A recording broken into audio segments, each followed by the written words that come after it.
നമസ്കാരം എല്ലാ പ്രേക്ഷകർക്കും സകലമാന കേരളത്തിലേക്ക് സ്വാഗതം. നോക്കാം പ്രധാന തലക്കെട്ടുകൾ. തിരുവല്ലയിൽ KSRTC ബസ് കടത്തിക്കൊണ്ടുപോകാൻ ശ്രമിച്ച യുവാവ് അറസ്റ്റിൽ. പിടിയിലായത് ആഞ്ഞിലിത്താനം സ്വദേശി ജെബിൻ. സംഭവം ഇന്നലെ രാത്രി 10:30-ഓടെ.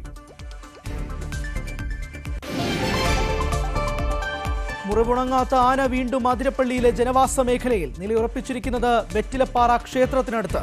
മൂന്നാറിൽ പരാക്രമം തുടർന്ന് കാട്ടുകൊമ്പൻ പടയപ്പ. കാട്ടാന ഭീതി ഒഴിയാതെ ഇടുക്കി ചിന്നക്കനാൽ നിവാസി.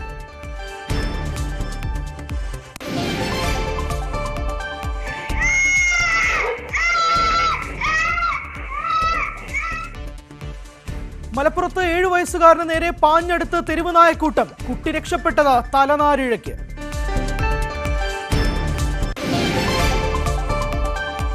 പുലിഭീതിയിൽ കോഴിക്കോട് കാരശ്ശേരി നിവാസികൾ. 2 ആഴ്ചയ്ക്കുള്ളിൽ പുലിയെ കണ്ടത് 12 തവണയെന്ന് നാട്ടുകാർ. പന്നിയങ്കരയിലെ ടോൾ പിരിവിൽ പ്രദേശവാസികൾക്ക് താൽക്കാലിക ആശ്വാസം. ഇന്നു മുതൽ ടോൾ പിരിക്കില്ല. ശാശ്വത പരിഹാരത്തിനായി കരാർ കമ്പനിയുമായി ചർച്ചയെന്ന് MLA.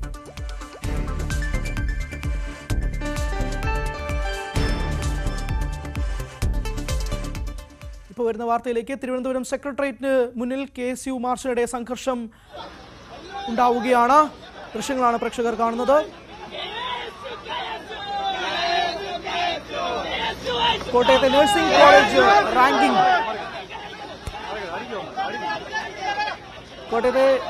കോളേജ് റാങ്കിംഗ് വിഷയത്തിലാണ് KSUവിന്റെ മാർച്ച്. മാർച്ചിനിടയിലാണ് സെക്രട്ടേറിയറ്റിന് മുന്നിൽ സംഘർഷം ഉണ്ടാകുന്നത്.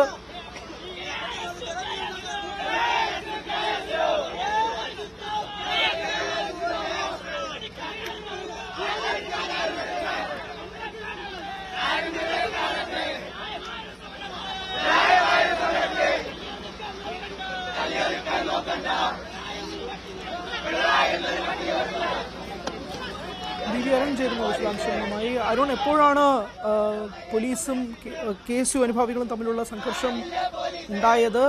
പ്രകോപനപരമായ എന്തെങ്കിലും സംഭവിച്ചിരുന്നു? പ്രസ് ക്ലബിന് മുന്നിലാണ് KSUവിന്റെ മാർച്ച് സെക്രട്ടേറിയറ്റിലേക്ക് ആരംഭിച്ചത്. ഇവിടെ എത്തിയോടെ തന്നെ ബാരിക്കേഡ് മറിച്ചിടാൻ പ്രവർത്തകർ ശ്രമം തുടങ്ങി. അതിനുശേഷം സംസ്ഥാന അധ്യക്ഷൻ അലോഷ്യസ് സേവ്യർ ഉദ്ഘാടന പ്രസംഗം നടത്തി. അത് തൊട്ട് പിന്നാലെയായിരുന്നു വീണ്ടും സംഘർഷത്തിലേക്ക് പോയത്. ബാരിക്കേഡ് മറിച്ചാനുള്ള പ്രവർത്തകരുടെ ശ്രമത്തെ പോലീസ് തടഞ്ഞു. പലതവണ ജനപീരങ്കി പ്രയോഗിച്ചു. ഇതിനിടെ സെക്രട്ടേറിയറ്റിന്റെ ഗേറ്റ് ചാടിക്കടക്കാനുള്ള പ്രവർത്തകരുടെ ശ്രമവും സംഘർഷത്തിന് ഇടയാക്കി. പോലീസും പ്രവർത്തകരുമായി വീണ്ടും തള്ളുമുണ്ടായി.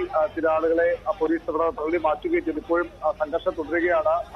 ഈ ജലപീരങ്കി പ്രയോഗിക്കുന്നതിനെതിരെയാണ് ഇപ്പോൾ KSU പ്രവർത്തകരുടെ പ്രതിഷേധം. പോലീസും പ്രവർത്തകരുമായി വീണ്ടും തള്ളുമുണ്ട്. ചില പ്രവർത്തകർ, വനിതാ പ്രവർത്തകർ സെക്രട്ടറിയിലേക്ക് കടന്നു കയറാൻ ശ്രമിക്കുന്നുമുണ്ട്. മൂന്നോളം KSUവിന്റെ വനിതാ പ്രവർത്തകരും പോലീസുമായുള്ള സംഘർഷവും ഇപ്പോഴും മറുഭാഗത്ത് KSU പ്രവർത്തകർ വലിയ രീതിയിൽ സംഘടിച്ച് പോലീസുമായി സംഘർഷത്തിൽ. മറ്റൊരിടത്ത് വനിതാ പ്രവർത്തകർ ഇവിടെ പോലീസുമായി ദൃശ്യങ്ങളുണ്ട് എന്ന് പ്രതീക്ഷിക്കുന്നു. വലിയ സംഘർഷത്തിലേക്ക് കാര്യങ്ങൾ പോവുകയാണ്. പ്രവർത്തകരെ കസ്റ്റഡിയിൽ നീക്കാനാണ് പോലീസിന്റെ ശ്രമം. വനിതാ പ്രവർത്തകരെ പോലീസ് തടയുന്നത്, വനിതാ പോലീസുകാർ തന്നെയാണ് തടയുന്നത്. പക്ഷെ അതിനെതിരെ കൂടുതൽ പ്രവർത്തകർ രംഗത്ത് അവരെ അവിടെ നിന്ന് മാറ്റിക്കൊണ്ടു പോകുന്നതും ഉണ്ട്. ഏതായാലും ശക്തമായ ഒരു സമരത്തിലേക്ക് KSU പോവുകയാണ്. കോട്ടയത്തെ നഴ്സിംഗ് സ്കൂളിലെ റാഗിംഗ് അടക്കമുള്ള വിഷയങ്ങൾ, ഈ റാഗിംഗ് പോലുള്ള ക്യാമ്പസുകൾ നടക്കുന്ന ഇടതായ്മകൾക്ക് SFIയും സർക്കാരും കൂട്ടുനിൽക്കുന്നുവെന്ന ആരോപണം. ലഹരി മാഫിയകൾ ക്യാമ്പസുകളിൽ, ഹോസ്റ്റലുകളിൽ പിടിമുറുക്കുന്നുവെന്ന ആരോപണം ഉന്നയിച്ചുകൊണ്ടാണ് KSUവിന്റെ ഈ മാർച്ച്. ഇപ്പോഴും സംഘർഷാത്മകമായ അന്തരീക്ഷം തന്നെയാണ് സെക്രട്ടേറിയറ്റിന് മുന്നിലുള്ളത്. പലതവണ പോലീസ് ജനപീരങ്കി പ്രയോഗിച്ചു. പോലീസും പ്രവർത്തകരുമായി പല റൗണ്ട് ഉന്തും തള്ളും കയ്യേറ്റത്തിലേക്കും കാര്യങ്ങൾ പോയി. ഇപ്പോൾ കൂടുതൽ പ്രവർത്തകർ സംഘടിച്ച് വീണ്ടും സെക്രട്ടറിയുടെ ഭാഗത്തേക്ക് പ്രകടനം നടത്തുകയാണ്. ശക്തമായ പ്രതിഷേധത്തിൽ KSU മരം വീണ്ടും ഒരു ഭാഗം പ്രവർത്തകർ ഈ ബാരിക്കേഡ്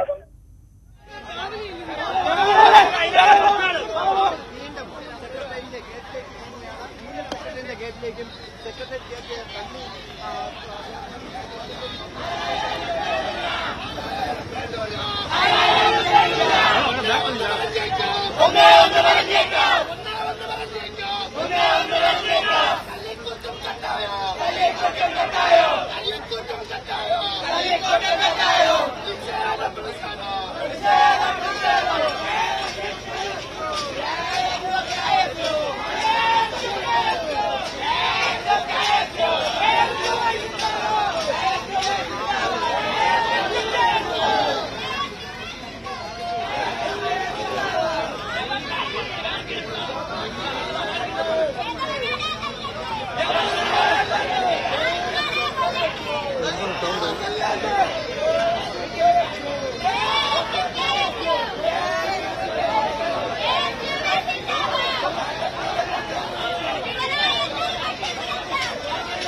കോട്ടയം നഴ്സിംഗ് കോളേജിൽ നടന്ന റാഗിങ്ങിൽ പ്രതിഷേധിച്ചുകൊണ്ടാണ് KSU പ്രവർത്തകർ സെക്രട്ടേറിയറ്റിന് മുന്നിൽ മാർച്ച് നടത്തിയത്. പോലീസ് മുൻപും പലതവണ ജലപീരങ്കി പ്രയോഗിച്ച് പ്രവർത്തകരെ മാറ്റാൻ ശ്രമിച്ചെങ്കിൽ പോലും വീണ്ടും ജലപീരങ്കി പ്രയോഗിച്ച ദൃശ്യങ്ങളാണ് പ്രേക്ഷകർ കണ്ടത്. എന്നിട്ടും പ്രവർത്തകർ മാറുന്നില്ല. വീണ്ടും പ്രതിഷേധം ഉന്നയിക്കുകയാണ് സെക്രട്ടേറിയറ്റിന് മുന്നിൽ നിന്ന്. പോലീസിന്റെ ബാരിക്കേഡ് തകർക്കാനായി ശ്രമം നടത്തി. ചെറുത്തുനിൽപ്പുണ്ടായി സംഘർഷം സൃഷ്ടിക്കുകയും ചെയ്ത സാഹചര്യത്തിലാണ് ലഹരി മാഫിയകൾ കോളേജുകളിൽ പടരുന്നു എന്നുള്ളതും കൂടിയാണ് KSU ഈ മാർച്ചിലൂടെ ഉന്നയിക്കുന്നത്. ആ പ്രശ്നങ്ങളെല്ലാം തീർക്കണം. മാത്രമല്ല മനുഷ്യ മനസാക്ഷിയെ തന്നെ മരവിപ്പിച്ച ആ റാഗിംഗ് ദൃശ്യങ്ങളെല്ലാം തന്നെ പ്രേക്ഷകർ കണ്ടതുമാണ്. അപ്പോൾ അതിലെല്ലാം പ്രതിഷേധിച്ചുകൊണ്ടാണ് KSU ഈ മാർച്ച് നടത്തുന്നത്. അതിലാണ് സംഘർഷഭരിതമായ സാഹചര്യങ്ങൾ നടക്കുന്നത്. പോലീസും പ്രവർത്തകരും തമ്മിൽ ഉന്തും തള്ളുമുണ്ടായി. ജലപീരങ്കി പോലീസ് പ്രയോഗിക്കുകയും ചെയ്തു. പ്രവർത്തകരെ അവിടെ നിന്ന് മാറ്റാൻ ശ്രമങ്ങൾ പോലീസ് നടത്തുന്നുണ്ട്. എന്നിട്ടും മാറുന്നില്ല. വനിതാ പ്രവർത്തകർ ഉൾപ്പെടെ പോലീസുമായി സംഘർഷം ഉണ്ടാവുകയും ചെയ്തു. സംഘർഷ സാധ്യത ഒഴിയാതെ സെക്രട്ടേറിയറ്റിന് മുന്നിൽ പ്രവർത്തകരും പോലീസും തമ്മിൽ സംഘർഷം തുടരുകയാണ്. പ്രവർത്തകരെ മാറ്റാനും അറസ്റ്റ് ചെയ്ത് നീക്കം ചെയ്യാനുമുള്ള പ്രവൃത്തിയിലേക്ക് പോലീസ് നീങ്ങും എന്ന് തന്നെയാണ് മനസ്സിലാക്കുന്നത്. എന്തായാലും വലിയ പ്രതിഷേധം സെക്രട്ടേറിയറ്റിന് മുന്നിൽ നടക്കുകയാണ്. പോലീസുമായി വാക്കേറ്റമുണ്ടാകുന്നു. ജലപീരങ്കി പോലീസ് പ്രയോഗിക്കുന്നു. 3 തവണ ജലപീരങ്കി ഉപയോഗിച്ച് പ്രവർത്തകരെ മാറ്റാനായി പോലീസ് നീക്കങ്ങൾ നടത്തുന്നുണ്ടെങ്കിൽ പോലും പ്രവർത്തകർ മാറുന്നില്ല. വനിതാ പോലീസുമായും KSU വനിതാ പ്രവർത്തകർ തമ്മിൽ സംഘർഷമുണ്ടാകുന്നു. വാക്കുതർക്കമുണ്ടാകുന്നു. പോലീസ് പ്രവർത്തകരെ മാറ്റാൻ വേണ്ടിയിട്ടുള്ള ശ്രമങ്ങൾ തുടരുകയും ചെയ്തതാണ്. പക്ഷേ ബാരിക്കേഡിന് മുന്നിൽ കയറി പോലും അതിൽ ബാരിക്കേഡിന് മുകളിൽ കയറി പ്രവർത്തകർ അവരുടെ പ്രതിഷേധം തുടരുകയാണ്. KSU പ്രവർത്തകരെ അറസ്റ്റ് ചെയ്ത് മാറ്റുക എന്നുള്ളത് തന്നെയാണ് പോലീസ് മുന്നോട്ട് പോകുന്നത്. ആ ദൃശ്യങ്ങളാണ് പ്രേക്ഷകർ കാണുന്നത്. പ്രവർത്തകരെ മാറ്റുക, സംഘർഷ സാഹചര്യം മാറ്റുക എന്നുള്ളത് തന്നെയാണ് ഇപ്പോൾ സെക്രട്ടേറിയറ്റിന് മുന്നിൽ നടക്കുന്നത്. കോട്ടയത്തെ നഴ്സിംഗ് കോളേജിൽ നടന്ന അതിക്രൂരമായ റാഗിംഗ്, മനുഷ്യ മനസാക്ഷിയെ തന്നെ മരവിപ്പിച്ച ആ റാഗിംഗ് ദൃശ്യങ്ങൾ, ഇതിൽ പല ദൃശ്യങ്ങളും പുറത്തുവിടാൻ കഴിയാത്ത രീതിയിൽ അതിക്രൂരമായ റാഗിംഗ് ആയിരുന്നു നടന്നത്. കോളേജിൽ നടക്കുന്ന ഈ റാഗിംഗ് പ്രവൃത്തികൾ ലഹരി മാഫിയകൾ കോളേജ് കേന്ദ്രീകരിച്ച് നടത്തുന്നതുമൊക്കെ പ്രതിഷേധിച്ചുകൊണ്ടാണ് KSUവിൻ്റെ മാർച്ച് സെക്രട്ടേറിയറ്റിന് മുന്നിൽ നടക്കുന്നത്. വളരെ സംഘർഷഭരിതമായ സാഹചര്യമാണ് നിലവിൽ നിൽക്കുന്നത്.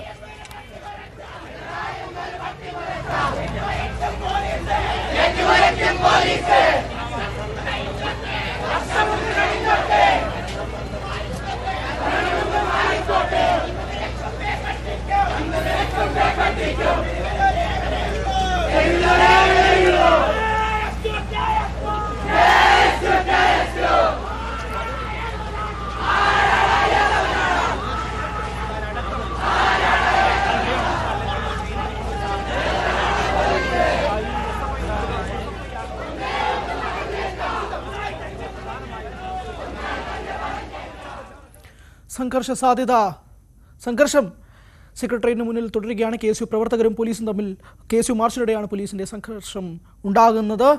മറ്റു വാർത്തകളിലേക്ക് പോകാം. തൃശൂർ അതിരപ്പള്ളിയിൽ മസ്തകത്തിൽ മുറിവേറ്റ ആന ജനവാസ മേഖലയിൽ തുടരുകയാണ്. വെറ്റിലപ്പാറ ക്ഷേത്രത്തിന് സമീപമാണ് ആന നിലയുറപ്പിച്ചിരിക്കുന്നത്. ആനയ്ക്ക് ചികിത്സ ഉറപ്പാക്കാനുള്ള ദൗത്യം നാളെയാണ് ആരംഭിക്കുക. ദൗത്യത്തിനായി 2 കുങ്കിയാനകളും എത്തി. അതിരപ്പള്ളിയിൽ മസ്തകത്തിന് മുറിവേറ്റ ആനയെ ചികിത്സിക്കുന്നതിന് വേണ്ടി അതിനെ തളച്ച് അതിനെ പിന്നീട് കോടനാട് അഭയാരണ്യ കേന്ദ്രത്തിലേക്ക് മാറ്റി ചികിത്സിക്കുക, അതാണ് ഈ ദൗത്യം കൊണ്ട് ഉദ്ദേശിക്കുന്നത്. അതിനുവേണ്ടിയുള്ള നടപടികളെല്ലാം പൂർത്തിയാക്കിക്കൊണ്ടിരിക്കുകയാണ്. അത് നാളെയോടുകൂടി ആ ദൗത്യത്തിലേക്ക് പൂർണ്ണമായും അതിലേക്ക് കടക്കുക എന്നതാണ് അറിയിച്ചിരിക്കുന്നത്. പക്ഷെ അതിനുവേണ്ടിയുള്ള മുന്നൊരുക്കങ്ങളെല്ലാം തന്നെ തുടങ്ങിയിരിക്കുന്നു. ഇപ്പോൾ ആനയുള്ളത് ഈ മസ്തകത്തിൽ മുറിവേറ്റ ആനയുള്ളത് വെറ്റിലപ്പാറ 13-ാം ബ്ലോക്കിലാണുള്ളത്. ജനവാസ കേന്ദ്രമാണ്. ജനവാസ കേന്ദ്രത്തോട് അടുത്തുള്ള ആ പ്രദേശങ്ങൾ തന്നെയാണ്. പ്രത്യേകിച്ച് പ്ലാന്റേഷൻ കോർപ്പറേഷനിലെ തൊഴിലാളികളടക്കം അവരുടെ ലയങ്ങളടക്കമുള്ള ഒരു സ്ഥലമാണ്. എന്തായാലും അവിടെ മറ്റു പ്രകോപനങ്ങളൊന്നുമില്ലാതെ തന്നെ പ്രകോപനം സൃഷ്ടിക്കാതെ തന്നെ ആന അവിടെ തുടരുന്നു എന്നതാണ്. അതിന്റെ മുറിവിലേക്ക് ചെളിവാരി പതിവ് പോലെ തന്നെ അത് അങ്ങനെ മസ്തകത്തിലേക്ക് ചെളിവാരി എറിഞ്ഞുകൊണ്ടുള്ള അതേ നിൽപ്പ് തുടരുന്നു. അതിനെ വനംവകുപ്പും വെറ്റിനറി വിഭാഗം ഡോക്ടർമാരും നിരീക്ഷിക്കുന്നുണ്ട്. Chief veterinary surgeon doctor Arun സക്രയുടെ നേതൃത്വത്തിലുള്ള സംഘമാണ് ഇതിന് നിർദ്ദേശങ്ങളെല്ലാം തന്നെ നൽകുന്നത്. അതനുസരിച്ചാണ് പ്രവർത്തിക്കുന്നത്. വലിയൊരു വിഭാഗം വനംവകുപ്പ് ഉദ്യോഗസ്ഥരും എല്ലാം തന്നെ ഇതിനുവേണ്ടി ദൗത്യത്തിനു വേണ്ടി തയ്യാറായിരിക്കുന്നു എന്നതാണ്. എന്തായാലും കഴിഞ്ഞ കുറേ നാളുകളായി ഈ മേഖലയിലുണ്ടായിരുന്ന വലിയ ആശങ്കയായിരുന്നു ഈ മുറിവേറ്റ ഈ കൊമ്പൻ, മസ്തകത്തിൽ മുറിവേറ്റ കൊമ്പൻ, അതിന്റെ ചികിത്സ അടക്കമുള്ള കാര്യങ്ങൾ, അത് ഏത് രീതിയിൽ എന്നത് സംബന്ധിയായ കാര്യങ്ങളിലൊരു ആശങ്കയുണ്ടായിരുന്നു. ഒരു ഘട്ടത്തിൽ ചികിത്സ നൽകിയെങ്കിലും അത് പൂർണ്ണമായും ഫലവത്തായില്ല. അതിന്റെ മുറിവിന്റെ ആഴം കൂടുന്നു, ഇതെല്ലാം തന്നെ സങ്കീർണമാവുകയായിരുന്നു. ഇതിനുശേഷം ഇപ്പോഴേക്കും വീണ്ടും ചികിത്സ നൽകാനായിട്ട് തീരുമാനിച്ചു. അതിനെ പിടികൂടി അഭയാരണ്യ കേന്ദ്രത്തിലെത്തിച്ച് തുടർ ചികിത്സകൾ നൽകുക എന്നതാണ് ഉദ്ദേശിക്കുന്നത്. അതിന് കുങ്കിയാനകളുടെ കൂടി സഹായം കൂടിയേ തീരൂ. നമ്മൾ ദൃശ്യങ്ങൾ കാണുന്നത് വിക്രം എന്ന പേരുള്ള കുങ്കിയാനയാണ്. ഇതിന് പൂർണ്ണമായും ഒരു സജ്ജീകരണങ്ങളെല്ലാം തന്നെ പൂർത്തിയായിരിക്കുന്നു. ഇവിടെ അയ്യമ്പുഴ ഗ്രാമപഞ്ചായത്തിന്റെ വെറ്റിലപ്പാറയിലെ അങ്കണവാടിയാണ് ഈ പരിസരം. ഇവിടെ ഒരു വൈദ്യുത വേലിയെല്ലാം ഈ അങ്കണവാടിക്കുണ്ട്. പക്ഷേ ഈ കുങ്കിയാനകളെ കൂടി കൊണ്ടുവരുന്ന സാഹചര്യത്തിൽ അതിന്റെ ഒരു സുരക്ഷാ വേലി ഇരട്ടിപ്പിച്ചിട്ടുണ്ട്. കാരണം മറ്റ് വന്യമൃഗങ്ങളുടെ ഒരു ആക്രമണം ഉണ്ടാകാതിരിക്കാനുള്ള ഒരു സാഹചര്യം എല്ലാം തന്നെ കണക്കിലെടുത്തിരിക്കുന്നു. അങ്ങനെ പൂർണ്ണമായ ഒരു സജ്ജീകരണത്തിലേക്കെല്ലാം തന്നെ കാര്യങ്ങൾ നീങ്ങിയിരിക്കുന്നു എന്നതാണ്.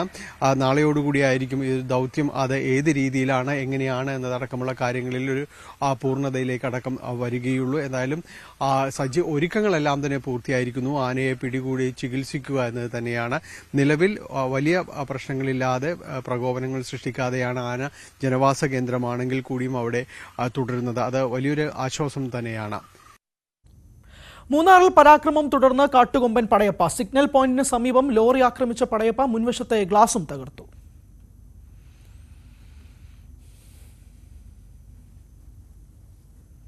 കാട്ടാന ഭീതി ഒഴിയാതെ ഇടുക്കി ചിന്നക്കനാൽ നിവാസികൾ.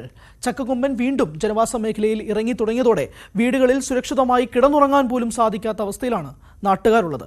ഓരോ വർഷവും ഏക്കർ കണക്കിന് കൃഷിയും കാട്ടാനക്കൂട്ടം നശിപ്പിക്കാറുണ്ട്. അരിക്കൊമ്പനെ കാടുമാറ്റുകയും മുറിവാലൻ ചരിയുകയും ചെയ്തതോടെ ചിന്നക്കനാലിലെ കാട്ടാന ശല്യം നേരിയ തോതിൽ കുറഞ്ഞിരുന്നു.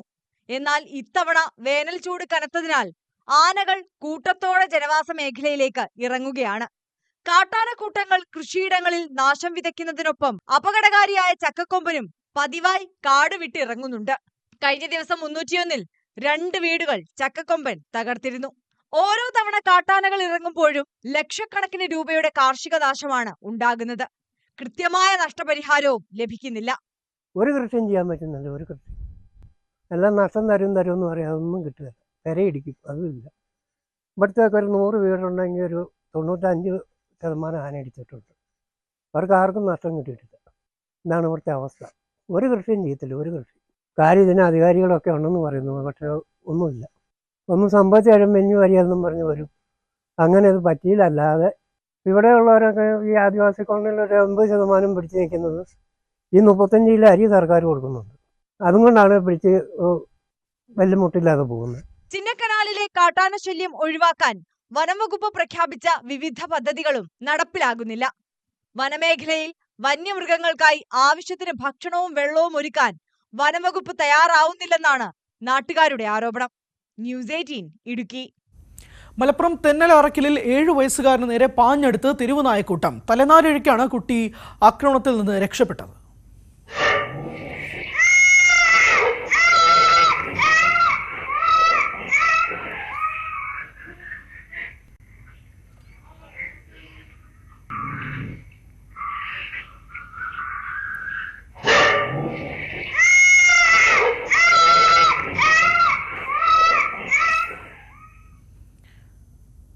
രണ്ടാഴ്ചയ്ക്കുള്ളിൽ 12 തവണ നാട്ടുകാർ പുലിയെ കണ്ട കോഴിക്കോട് കാരശ്ശേരി പഞ്ചായത്തിൽ സർവകക്ഷി യോഗം ചേർന്നു.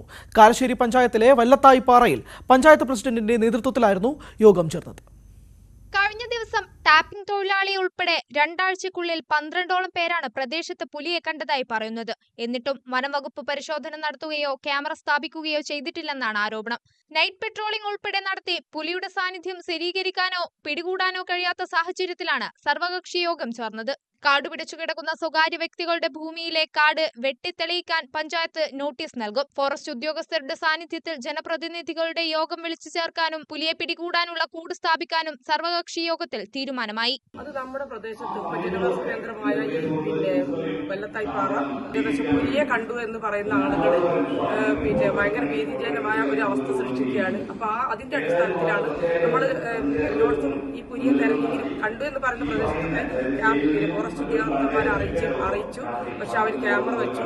നമ്മൾ നാട്ടുകാരും മെമ്പർമാരടക്കം എല്ലായിടത്തും പുലിയെ തെരഞ്ഞു. പക്ഷെ ഒന്നും ഒരു സ്ഥിരീകരണം വന്നിട്ടില്ലെങ്കിലും കണ്ടു എന്ന് പറയുന്ന ആളുകൾ പുലിയാണെന്ന് പറയുന്നുമുണ്ട്. പക്ഷെ ആ ഒരു സമയത്തിൽ നമ്മൾ ഈ ആളുകളെ ഭീതി അകറ്റുന്നതിന് വേണ്ടിയിട്ടാണ് നമ്മൾ സർവകക്ഷി യോഗം വിളിച്ചു ചേർത്തിട്ടുള്ളത്. കഴിഞ്ഞ ദിവസം പുലിയെ കണ്ടത് ടാപ്പിംഗ് തൊഴിലാളി യോഗത്തിൽ വിശദീകരിച്ചു. ടാപ്പിംഗ് ചെയ്യുന്ന റാട്ടന്റെ അടുത്തെത്തിയപ്പോൾ അവിടെ നല്ലൊരു കടമും കുറെ വായക്കൂട്ടും ഉണ്ട്. അവിടെ ചെന്ന സമയത്താണ് ഞാനൊരു അനക്കം കേട്ടു. ഞാൻ പെട്ടെന്ന് തിരിഞ്ഞു നോക്കി. 4 ഭാഗം ഞാൻ നോക്കുന്ന സമയത്ത് സാധനത്തിനെ കാണുന്നില്ല. വീണ്ടും ഞാൻ അവിടെ നിന്ന് വീണ്ടും ഞാൻ നല്ലപോലെ നോക്കിയ സമയത്ത് ഒരു വായന്റെ ഇടയിൽ ഈ സാധനം ഇങ്ങനെ നിൽക്കുന്നതായിട്ടാണ് ഞാൻ കണ്ടത്. കാരശ്ശേരി പഞ്ചായത്ത് പ്രസിഡന്റ് സുനിത രാജിന്റെ അധ്യക്ഷതയിൽ നടന്ന യോഗത്തിൽ vice president Jamshid Olakara, ward മെമ്പർമാരായ Ashraf Thacharambath, KP Shaji, Sivadasan K, Shanthadevi Moothedath, EP Ajith എന്നിവർ പങ്കെടുത്തു. ന്യൂസ് 18 കോഴിക്കോട്. പത്തനംതിട്ട തിരുവല്ലയിൽ KSRTC സ്റ്റാൻഡിൽ നിന്നും ബസ് കടത്തിക്കൊണ്ടുപോകാൻ ശ്രമിച്ച സംഭവത്തിൽ യുവാവ് അറസ്റ്റിൽ. ആഞ്ഞിലത്താനം സ്വദേശി ജെബിനാണ് അറസ്റ്റിലായത്. ഞായറാഴ്ച രാത്രി 10:30യോടെയായിരുന്നു സംഭവം. KSRTC സ്റ്റാൻഡിൽ നിർത്തിയിട്ടിരുന്ന ഓർഡിനറി ബസ്സാണ് കടത്തിക്കൊണ്ടുപോകാൻ ശ്രമിച്ചത്. തിരുവല്ല DYSP S ആഷാദിന്റെ നേതൃത്വത്തിലുള്ള പോലീസ് സംഘം ഇയാളെ കസ്റ്റഡിയിലെടുക്കുകയായിരുന്നു. പത്തനംതിട്ട പെരുന്നാട് ജിതിൻ വധക്കേസിൽ 3 പ്രതികൾ പിടിയിലായി. മുഖ്യപ്രതി വിഷ്ണു ഉൾപ്പെടെ 5 പ്രതികൾക്കായി പോലീസ് അന്വേഷണം ഊർജിതമാക്കി. കൊലപാതകത്തിൽ രാഷ്ട്രീയമില്ലെന്നാണ് പോലീസ് FIR. എന്നാൽ ജിതിനെ കൊലപ്പെടുത്തിയത് BJP RSS പ്രവർത്തകർ എന്നാണ് CPM ആരോപിക്കുന്നത്. കൊലപാതകം നടന്ന സമയം ജിതിനൊപ്പം ഉണ്ടായിരുന്ന വിഷ്ണുവിന്റെ മൊഴിയുടെ അടിസ്ഥാനത്തിൽ 8 പ്രതികളാണ് കേസിലുള്ളത്. അഖിൽ, ശരൺ, ആരോമൽ എന്നിവരാണ് നിലവിൽ പോലീസ് കസ്റ്റഡിയിലുള്ളത്. ജിതിനെ കുത്തിയ വിഷ്ണു ഉൾപ്പെടെ 5 പ്രതികൾക്കായി തെരച്ചിൽ തുടരുകയാണ്. അതേസമയം പോലീസ് FIR-ൽ കൊലപാതകത്തിനു പിന്നിൽ രാഷ്ട്രീയമാണെന്ന് പരാമർശമില്ല. യുവാക്കൾ തമ്മിലുണ്ടായ അടിപിടി കൊലപാതകത്തിൽ കലാശിച്ചുവെന്നാണ് FIR-ലുള്ളത്. CITU പ്രവർത്തകനായ ജിതിനെ കൊലപ്പെടുത്തിയത് RSS പ്രവർത്തകരെന്നാണ് CPM ജില്ലാ സെക്രട്ടറിയുടെ ആരോപണം. BJP RSS പ്രവർത്തകരാണ് വാക്ക് തർക്കത്തിലും സംഘർഷത്തിലും ഏർപ്പെട്ടത്. അതിനെ തുടർന്നാണ് ജിതിനെ വെട്ടി പരിക്കേൽപ്പിച്ചത്. ആഴത്തിലുള്ള മുറിവാണ്. ഇതിനെ തുടർന്നാണ് ജിതിൻ മരണത്തിന് കീഴടങ്ങിയത്. അതേസമയം CPM ആരോപണം BJP തള്ളി. പ്രതികൾ RSS BJP ബന്ധമുള്ളവരല്ലെന്നാണ് ജില്ലാ പ്രസിഡന്റിന്റെ വിശദീകരണം. CPM-ഉമായിട്ടും DYFI-യുമായിട്ടും ബന്ധപ്പെട്ടുള്ള ആൾക്കാരാണ് ഇതിൽ പ്രതികളായിട്ടുള്ളത്. ഇത് ഭാരതീയ ജനതാ പാർട്ടിയുടെ മേലിൽ കെട്ടിവെക്കാൻ വേണ്ടിയിട്ടുള്ള നിഗൂഢമായിട്ടുള്ള ശ്രമങ്ങളാണ് ഇപ്പോൾ നടത്തിക്കൊണ്ടിരിക്കുന്നത്. ജിതിന്റെ കൊലപാതകത്തെ തുടർന്ന് സംഘർഷ സാധ്യതയുള്ള മേഖലകളിൽ പോലീസ് ക്യാമ്പ് ചെയ്യുന്നുണ്ട്. മുഴുവൻ പ്രതികളും ഉടൻ പിടിയിലാകുമെന്ന് പോലീസ് അറിയിച്ചു. ന്യൂസ് 18 പത്തനംതിട്ട. വിവിധ ആവശ്യങ്ങൾ ഉന്നയിച്ച് national federation of blind secretariat March നടത്തി. കായിക വിജയികൾക്ക് സർക്കാർ ജോലിയിൽ മുൻഗണന, PSC ഗ്രേസ് മാർക്ക് പുനഃസ്ഥാപിക്കുക, ലോട്ടറി തൊഴിലാളികൾക്ക് 3ാം സ്ലാബ് ഉറപ്പാക്കുക, KSRTC ബസ്സുകളിൽ കാഴ്ചപരിമിതർക്ക് സൗജന്യ യാത്ര ഉറപ്പാക്കുക തുടങ്ങിയ ആവശ്യങ്ങൾ ഉന്നയിച്ചായിരുന്നു സമരം. സമരത്തിന് പിന്തുണയുമായി തമിഴ്നാട്ടിൽ നിന്നുള്ളവരും പങ്കെടുത്തു.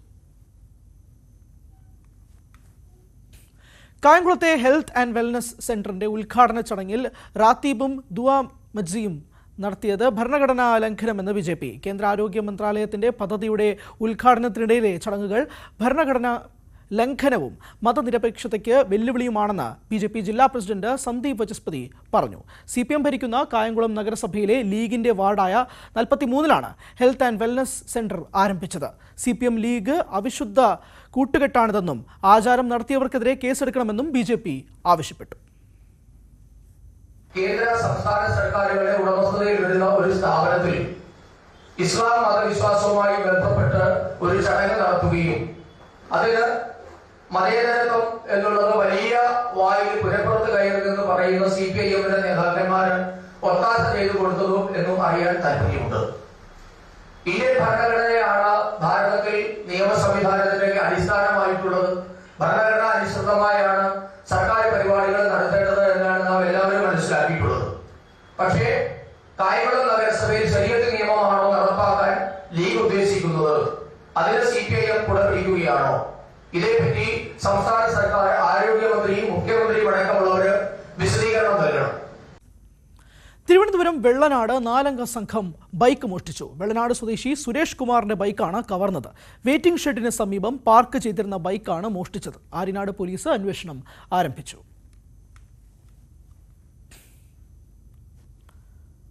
തിരുവനന്തപുരം നെയ്യാറ്റിൻകരയിൽ ഹോട്ടലിന് നേരെ ആക്രമണം. നെയ്യാറ്റിൻകര കൃഷ്ണൻകോവിലിന് സമീപത്തെ D4 കിച്ചൺ എന്ന സ്ഥാപനത്തിന് നേരെയാണ് അജ്ഞാതന്റെ ആക്രമണം നടന്നത്. ഹോട്ടലിന്റെ കണ്ണാടി ചില്ലുകൾ അക്രമി അടിച്ചു തകർത്തു. ഇന്ന് രാവിലെയായിരുന്നു സംഭവം. പന്നിയങ്കരയിലെ ടോൾ പിരിവിൽ പ്രദേശവാസികൾക്ക് താൽക്കാലിക ആശ്വാസം. പ്രദേശവാസികളിൽ നിന്നും ഇന്നു മുതൽ ടോൾ പിരിക്കില്ല. ശാശ്വത പരിഹാരത്തിനായി ഈ മാസം 28-ന് മുമ്പ് കരാർ കമ്പനിയുമായി ചർച്ച നടത്തുമെന്ന് PP സുമോദ് MLA അറിയിച്ചു. 5 കിലോമീറ്റർ ചുറ്റളവിന് പുറത്തു നിന്നുള്ളവർക്ക് ഇന്നു മുതൽ പന്നിയങ്കരയിൽ ടോൾ നൽകണമെന്ന് കമ്പനി അറിയിച്ചിരുന്നു.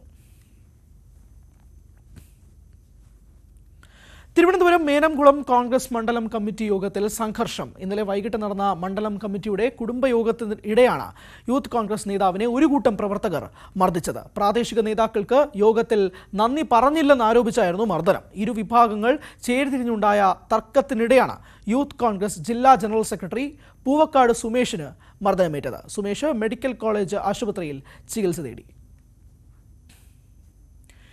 ഇടുക്കി ഈട്ടിത്തോപ്പിൽ കാർ കൊക്കയിലേക്ക് മറിഞ്ഞ് ഒരു മരണം സംഭവിച്ചു. ഇരട്ടയാർ കാറ്റാടിക്കവല പ്ലാമൂട്ടിൽ മേരി എബ്രഹാമാണ് മരിച്ചത്. 4 പേർക്ക് പരിക്കേറ്റു. ഒരാളുടെ നില ഗുരുതരമാണ്. ഇറക്കമിറങ്ങി വരുന്നതിനിടയിൽ വാഹനം നിയന്ത്രണം വിട്ട് കൊക്കയിലേക്ക് മറിയുകയായിരുന്നു. മേരിയും മകനും ഭാര്യയും 2 മക്കളുമാണ് കാറിലുണ്ടായിരുന്നത്. കോട്ടയത്തെ റാഗിങ്ങിൽ പ്രതിഷേധം സംഘടിപ്പിച്ച് ആം ആദ്മി പാർട്ടി. മെഴുകുതിരി കത്തിച്ച് പ്രതിഷേധ സദസ്സ് സംഘടിപ്പിച്ചു. സംസ്ഥാന കമ്മിറ്റി അംഗം ജോൺസൺ കറുകപ്പിള്ളി ഉദ്ഘാടനം ചെയ്തു.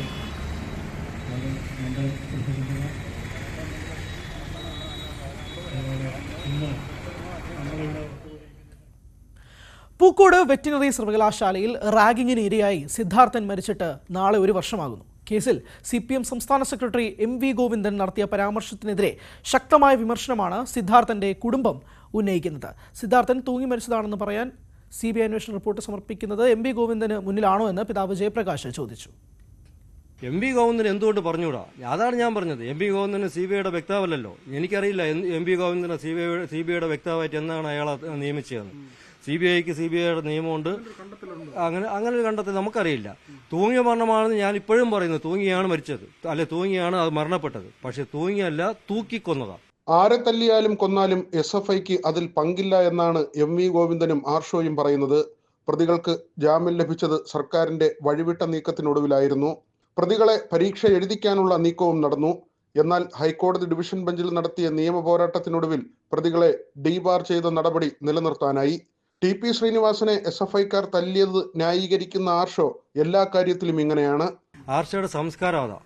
ആർഷയുടെ ഒരു സംസ്കാരം നോക്കിക്കഴിഞ്ഞാൽ അവൻ്റെ കൂടെ ഒരു സഹപാഠിയെ അല്ലെങ്കിൽ സഹപ്രവർത്തകയെ അവൻ തന്നെ പറഞ്ഞിട്ടുണ്ട്. അല്ലെങ്കിൽ അവർ ഒരു സമരം ചെയ്യുമ്പോഴേ കൂടെ ഉള്ള ഒരു പെൺകുട്ടിയുടെ മുഖത്ത് നോക്കി ആർഷോ പറഞ്ഞതാണ്, തന്തയില്ലാത്ത കൊച്ചിനെ ഞാൻ ഉണ്ടാക്കി തരുമടി എന്ന് പറഞ്ഞതാണ്. അത് അവൻ്റെ സംസ്കാരം. അവനെ നന്നാക്കാനായിട്ട് ആർക്കും പറ്റില്ല. അവനെ നന്നാക്കാന്ന് പറഞ്ഞാൽ അവൻ നാളത്തെ ഒരു MLA മന്ത്രിയുമായിട്ട് നാടിനെ മുടിപ്പിക്കാൻ വേണ്ടി വന്നവനാണ്. അവൻ ആ രീതിയിൽ തന്നെ പൊയ്ക്കോട്ടെ. മകന്റെ ആത്മാവിന് നീതി ലഭിക്കുന്നതുവരെ നിയമ പോരാട്ടം തുടരുമെന്നും ജയപ്രകാശ് പറഞ്ഞു. ന്യൂസ് 18 തിരുവനന്തപുരം. നോക്കാം സ്വർണം വെള്ളി നിരക്കുകൾ. കവിത ഗോൾഡ് ആൻഡ് ഡയമണ്ട്സ് ഇന്നത്തെ സ്വർണം വെള്ളി നിരക്കുകൾ നിങ്ങൾക്കായി സമർപ്പിക്കുന്നത് Kavitha gold and diamonds. Choose your special. 22 carat സ്വർണം ഗ്രാമിന് 7,940 രൂപ, പവന് 63,520 രൂപ. 18 ക്യാരറ്റ് സ്വർണം ഗ്രാമിന് 6,535 രൂപ, പവന് 52,280 രൂപ. വെള്ളി ഗ്രാമിന് 107 രൂപ, kilo 1,07,000. Kavitha gold and diamonds ഇന്നത്തെ സ്വർണം വെള്ളി നിരക്കുകൾ നിങ്ങൾക്കായി സമർപ്പിച്ചത് Kavitha gold and diamonds. Choose your special. പൂർണ്ണമാവുന്നു സകലമാന കേരളം. ഇനി സ്പോട്ട് ലൈവ് കാണാം. ടോം കുര്യാക്കോസ് ചേരും. നമസ്കാരം.